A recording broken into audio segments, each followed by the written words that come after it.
नमस्कार दोस्तों, आप देख रहे हैं परीक्षा घाट चैनल। समस्या चाहे जो भी हो, हमें लड़ने का तरीका आनी चाहिए, क्योंकि हारा वही है जिसने लड़ा ही नहीं है।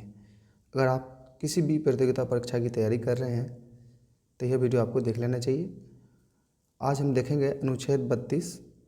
इसमें सुप्रीम कोर्ट के द्वारा और हाई कोर्ट के द्वारा 5 प्रकार के रीट जो मौलिक अधिकारों का संरक्षण के लिए दिया जाता है, इस पर आज पूरा वीडियो रहेगा, तो मेरे साथ बने रहें।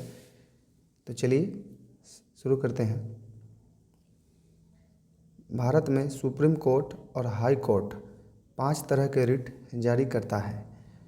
रिट लिखित आदेश होते हैं। अगर प्रश्नों में पूछा जाएगा तो रिट लिखित आदेश होते हैं। ये आदेश भारतीय नागरिकों को उनके मौलिक अधिकार का उल्लंघन के खिलाफ संवैधानिक सुरक्षा देते हैं। इनको ध्यान में रखिएगा। यह मौलिक अधिकार का जब उल्लंघन होने लगता है तो उसका संवैधानिक सुरक्षा प्रदान करते हैं सुप्रीम कोर्ट और हाई कोर्ट। रिट जारी करने का अधिकार सुप्रीम कोर्ट को अनुच्छेद 32 के तहत है, रिट जारी करने का अधिकार है, और हाई कोर्ट को अनुच्छेद 226 के तहत रिट जारी करने का अधिकार है। दोनों को अब ध्यान में रखिएगा। आगे देखेंगे, दोनों में देखेंगे रिट जारी करने में क्या क्या अंतर है। सुप्रीम कोर्ट केवल मौलिक अधिकार के लिए रिट जारी कर सकता है। हाई कोर्ट मौलिक अधिकार के साथ साथ सामान्य कानूनी अधिकार के लिए भी रिट जारी कर सकता है। इनको आप ध्यान में रखिएगा, दोनों में अंतर है। सुप्रीम कोर्ट का क्षेत्राधिकार देख लेंगे। सुप्रीम कोर्ट का क्षेत्राधिकार पूरे देश होता है। हाई कोर्ट का क्षेत्राधिकार अपने स्थानीय क्षेत्र तक ही होता है। इनको भी ध्यान में रखिएगा। आगे देखेंगे, सर्वोच्च न्यायालय नागरिकों के मौलिक अधिकार के संरक्षण के रूप में कार्य करता है। सर्वोच्च न्यायालय इसमें संरक्षण के रूप में कार्य करते हैं। इसे भारत के नागरिकों के मौलिक अधिकार का गारंटर और रक्षक माना जाता है सुप्रीम कोर्ट को। इसके पास 5 प्रकार के रिट जारी करने की शक्ति है। नीचे देखेंगे 5 प्रकार कौन कौन से हैं। न्यायालय के पास मौलिक अधिकार को लागू करने के लिए व्यापक शक्तियाँ हैं। यह नागरिकों के मूल अधिकारों की रक्षा करते हैं। देखेंगे रिट याचिका कौन दायर कर सकता है। कोई भी व्यक्ति जिसके मौलिक अधिकारों का राज्य के द्वारा अतिक्रमण किया गया अगर हो तो रिट याचिका दायर कर सकते हैं। पीड़ित नागरिक सीधे सर्वोच्च न्यायालय में जाकर रिट याचिका दायर कर सकते हैं। इनको भी अब ध्यान में रखिएगा। डॉक्टर भीमराव अंबेडकर ने अनुच्छेद 32 को संविधान का हृदय और आत्मा भी कहा है। इनको भी आप ध्यान में रखिएगा। आगे देखेंगे, न्यायालय द्वारा प्रदान किए जाने वाले 5 प्रकार के कौन कौन से रिटें हैं।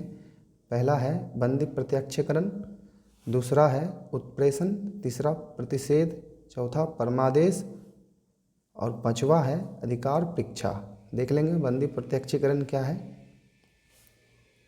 इसका अर्थ है व्यक्ति को सशरीर उपस्थित करना, न्यायालय में उसको उपस्थित करना सशरीर। इसका यह मतलब होता है यह सरकार एवं व्यक्ति दोनों के विरुद्ध जारी की जा सकती है। यह सरकार के भी विरुद्ध और एक आम नागरिक के भी विरुद्ध जारी किए जा सकते हैं।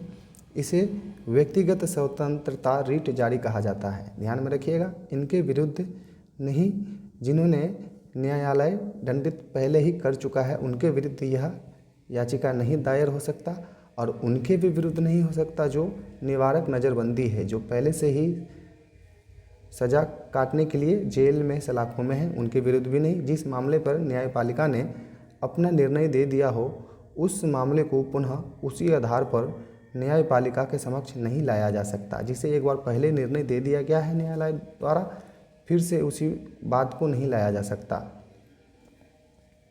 अब देखेंगे परमादेश।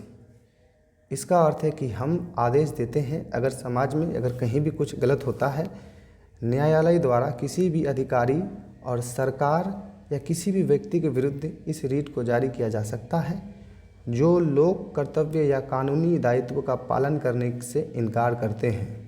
उनके विरुद्ध यह रीट जारी किया जा सकता है, लेकिन यहाँ पर राष्ट्रपति और राज्यपाल के विरुद्ध रीट जारी नहीं किया जा सकता। इनको भी ध्यान में रखिएगा। आगे देखेंगे अधिकार परीक्षा।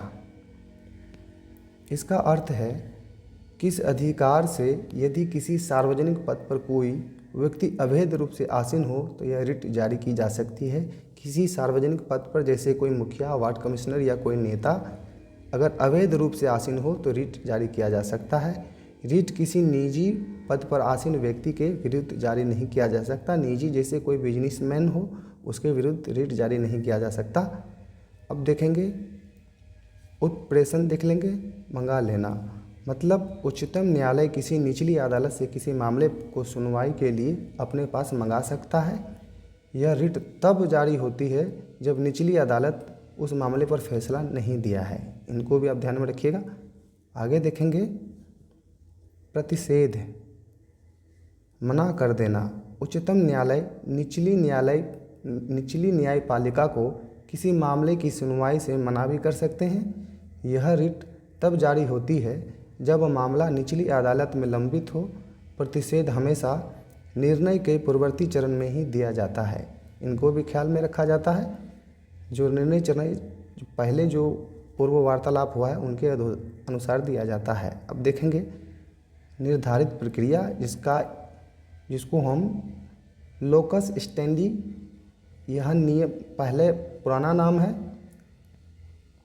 और इसका नया नाम जो दिया गया है वादी प्रतिवादी न्याय की प्रक्रिया। मतलब इसके अनुसार उच्चतम न्यायालय वही व्यक्ति जाएगा जिसे मूल अधिकारों का इसका उल्लंघन हुआ है।